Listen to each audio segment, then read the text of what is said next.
Rebane saab taadi ja Eidega tuttavaks. Elasid kord suure metsaäärses talus Eit ja taati. Neil oli kena tütar, pisikene Pillekene. Palus pisikene Pillekene kord metsa marjule minna. Taat seisis vastu, aga kui Pill pisar silmil palus ja lubas mitte sugugi kaugele minna, muidu metsa ääres marju korjata, ja kui Eit ka just vastu ei olnud, et las laps läheb peale, siis andis taat järele ja Pill läks metsa korv käes. Päev hakkas juba õhtusse jõudma. Nutavad Eit ja taati, Pille pole. Hirma ja peidele higi otsa ette, taadi süda väriseb, ehk on hunti hullu teinud, karu kuri kägistanud, rebane Pille rebinud. Ei aidanud muud, kui läksid Pille otsima. Pill, ae, hüüdis Eit heledasti. Pill, Pilleke, kutsus taadi hääl, aga keda ei olnud, oli Pill. Kuulis karu, vana mesikäpp Eide taadi huikamist, muigas ja mõtles, ohoo, suutäis on hea, ja kadus kõre poole. Kuulis hunt Eide taadi hüüdu ja urises, sellest saab hamba alla, ja läks laane poole.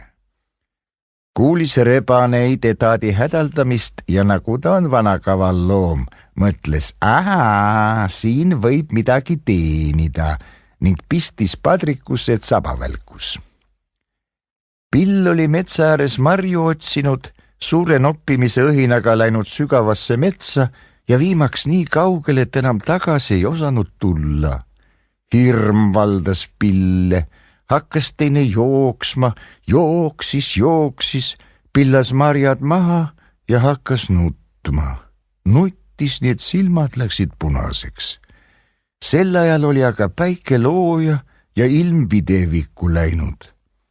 Ei jäänud Pillel muud nõu järele, kui puu otsa ronida, et seal ööd mööda saata ja hommikul jälle uuesti teed otsima hakata. Istus Pill suure männiharude vahel ja nuttis. Korraga krabin. Pill vaatab maha, puu all seisab suur karvane karu, tõstab nina üles ja veab haisu. Mis sa nutad seal? Küsis karu jämeda häälega. Maps pea nutma, vastas Pill. Läksin metsa marjule, eksisin ära ja nüüd ei oska enam koju minna. Pole viga, vastas karu. Tule alla, istu mu selga. Ma viin su Eide taadi juurde. Nad juba otsivad sind. Ei ma tule ühti, vastas tütarlaps. Kui nad otsivad, küll nad minu siis ka leiavad. Sul on väga karvane kasukas. Mõmisedes puges karu padrikusse. Pill hakkas Eite taati huikama. Vaevalt oli karu kadunud, kui Pill jälle alt sammusid kuulis, kuivad oksad krabisesid ja praksusid. Ta vaatas, all hiilgasid kaks silma nagu hõõguvad söed. See on hunt, mõtles Pill, sest kodus oli ta kuulnud, et hundi silmad öösel sütena hiilgavat. Nii see ka oli. Miks sa huikad? Küsis hunt alt. No miks ma ei pea huikama, vastas Pill. Eite taati on kaugel, ehk kuulevad mu hüüdu ja tulevad. Tule alla, ma viin su enda seljas neile vastu, seletas hunt. Ei ma tule ühti, vastas Pill. Küll nad juba kuulevad ja tulevad. Sul on väga terav selgroog. Hunt lõgistas hambaid ja hiilis metsa, ise aga mõtles, oota sa, oota. Pill hakkas uuesti huikama, ootas ja nuttis. Mõne aja pärast kuulis Pill alt jälle tasast krabinat. Ta vaatas maha, seal seisis vana Reinuvader, mahe ja naerune nägu ees, ja küsis imelahkesti, mis sa pisike Pilleke seal nutad? Miks ei nuta, kaebas Pill, tulin metsa marjule, eksisin ära ja ma ei tea sugugi, kus on kodu. Ole viga, lapsuke, lausus rebane ja mõtles.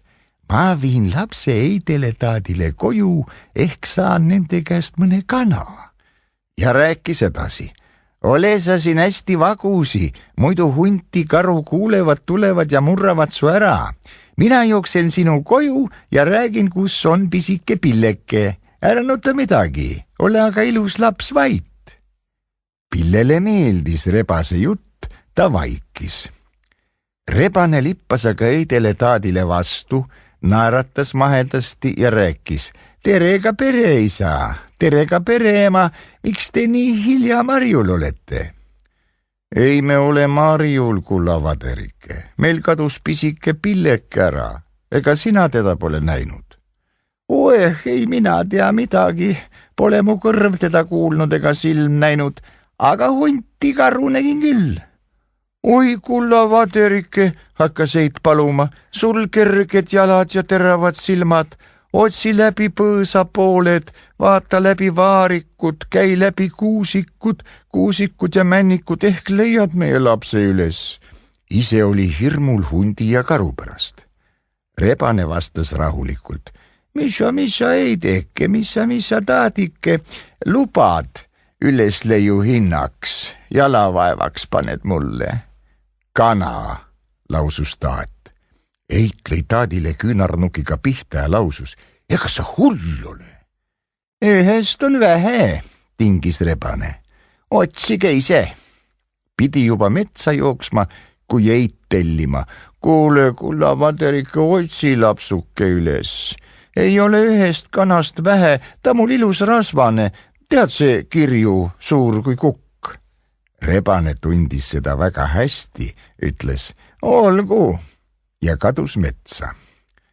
Jooksis siia, jooksis sinna ja oli varsti tagasi. Kas leidsid? Küsisid vanad nagu ühest suust. Mis ma nüüd leidsin, pime natuke. Istub nagu keegi männiharude vahel, saad sa nüüd pimedas aru, mis ta on, varese pesa või? Vikurdas rebane kavalasti. Eks tulge vaadake ise. Läksid rebane ees, Eit ja taati järel. Said männi juurde, Eit vaatas üles, Pilleke. Nüüd polnud rõõmul otsa ega aru. Pill tuli puu otsast maha ja Eit ja taati viisid tütre koju.